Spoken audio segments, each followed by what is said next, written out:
Hi guys. So this is new to me. I haven't done a YouTube thing before.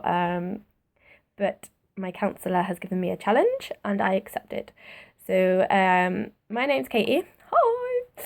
And I have ME, also known as chronic fatigue syndrome. I've had it for about 8 years, if not longer, undiagnosed. Um, and I don't really know what I'm going to say to you guys. I shall babble probably. So I was an athlete, and up until about the age of 18, um, it was this lovely, fantastic illness that I have that took it away. And it was really hard to come to terms with because I was good. I can say that now. I wouldn't have said it before, but I can say it now because I can't run. But yeah, I was good. I did 800 meters. I was number one in Wales for 3 years on the run. And I was going up in the UK rankings as well. I was on track to do really well. Um, and then this invisible illness took it all away from me. And that was really hard to come to terms with. I used to keep trying. I used to think that I could still do it. And I'm pretty sure anyone with this illness, when you first get told um, what it is, and well, I had to learn like what exactly it was. The doctor didn't really explain it, so it was a bit of hard work, and a lot of failures along the way of thinking I could do stuff just because I felt good that day. So like going for a run, and then suffering for a good week, if not longer, for going for a run. And it didn't click with me to start with. That's what it was that was triggering it off every time. But in time I learned. And yeah, so it took a while to come to terms with. I wasn't ever going to be able to run again. Um, I hope that I could just jog again, just for fun, but I couldn't do that either. Walking was what I turned to because that I could do, and that was good. I used to enjoy that. I didn't push myself. I just went for a stroll. I love the countryside. I love beautiful views. Waterfalls, rivers, lakes, you name it. I loved it. And then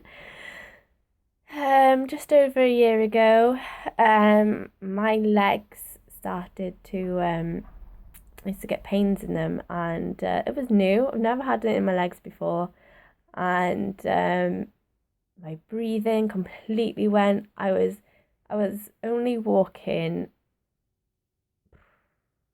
about probably about 800 meters, like walking out 400, walking back 400, and I was struggling and I didn't know what was wrong with me. And then eventually I learned that I just couldn't go out for a walk anymore.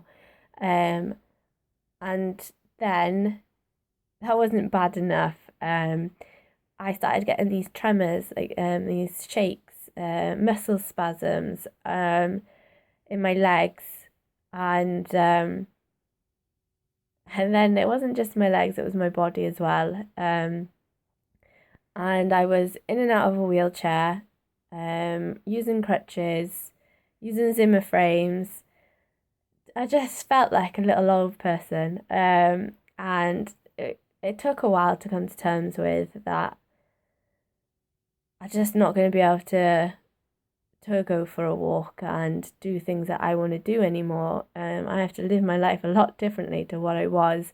It was bad enough before, but yeah, this time round was a little bit of a shock, and it did knock me sideways for a bit. And I was housebound for 10 months because we didn't know what was wrong. I didn't have a wheelchair and crutches to start with. I just thought it was going to go away. Um, I just thought like my other symptoms, I'll have them for a little bit and then it'll go and I'll have I'll have a good phase and then it might happen again, but that's fine. We can deal with that when it comes to it. But no matter how much I tried to rationalize it, it wasn't going away. I did have a month or two without, not without, but with that were better, should I say. But then it all went tits up again. I the last couple of months have been really, really bad. I was struggling to be in the same room as my kids because the noise was it was hurting so much that I just couldn't be in the same room as them. So I couldn't play with them. I couldn't, I wanted to go outside with them and at least it wouldn't be so bad with my head and play, but I can't do that because I haven't got the energy. And in over the last couple of months, I wasn't able to cook for myself. I wasn't able to care for myself. And we've actually had to move back in with my mum because she's brilliant and always looks after me.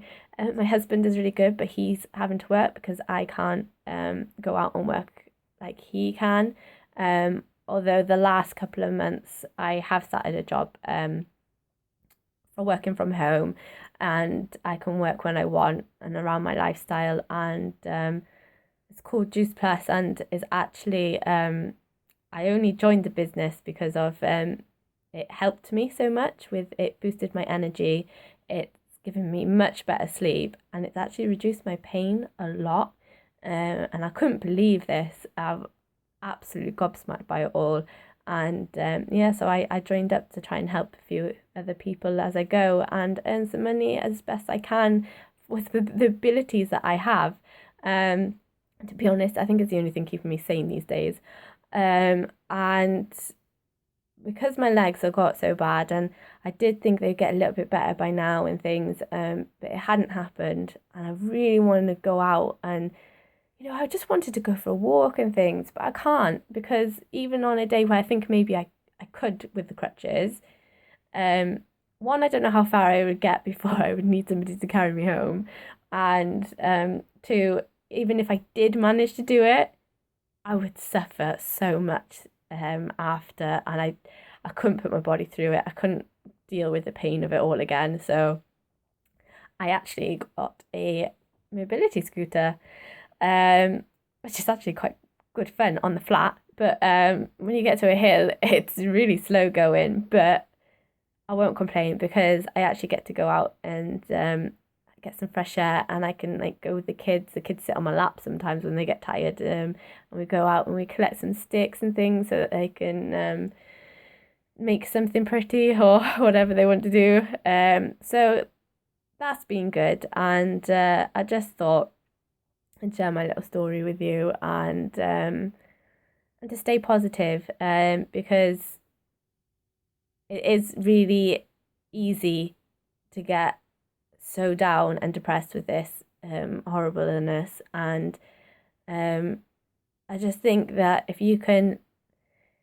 I think that if you can laugh at yourself, it definitely helps. I laugh at myself all the time. I crawl from my bed to my bathroom and I just think, this is my life. What a shithole. And I just think, I can't believe this is happening to me. It just doesn't feel real sometimes. But I can't help but laugh because I just think, if I seen somebody doing this in a video, like the day that I had to crawl to my car to get my wheelchair out, and I was laughing my ass off. I couldn't help it because I just thought, if I seen this on a film, I would be laughing my ass off. It was just so comical, and I just thought, oh well, if I can laugh at myself, it can't be that bad. And I find a positive in everything, like just being able to read a book sometimes. If my brain can work enough to be able to do that, that's fantastic. Being able to do a bit of hand sewing or sewing on the machine is incredible. The days that I can do that. Being able to make myself lunch is a complete like high five. It's like, yes, well done, Katie. You made yourself food. And it's so like it's not even a chore to most people because you have to eat to live. But when you have to do it yourself and you're the only one home and you really can't, then it's a chore and it becomes really hard work. So if I manage to make myself something decent, yeah, I get really chuffed with myself. And these are little things that keep me going. And if I do something stupid in the day, like before I've left a pan on the cooker and I left the cooker on and it boiled the water dry and I forgot. I just completely forgot. And I told my husband and I was just like, you never guess what I did today. And I told him and he was just like, shouldn't be cooking. I was like, yeah, no, but I was hungry. I was like, I won't from now on. I'll just stick to things that don't involve cookers and chip pans and things. So yes, so I do minimalistic lunches for myself, but I can do it. Well, not always, but on the days that I can do it, it's my positive. I'll take that. If I can manage to get outside for a little bit of fresh air, that's a positive. I might not be able to walk, but if I can just sit outside and listen to the birds tweeting, it really does make you feel so much better. And yeah, you just have to find them. And I think that's the thing is you could quite easily miss them. So start searching for your positives, guys, because they're there. You just need to find them. And yeah, I hope you enjoyed my little video and maybe some more to come. So I hope you guys are having a right day.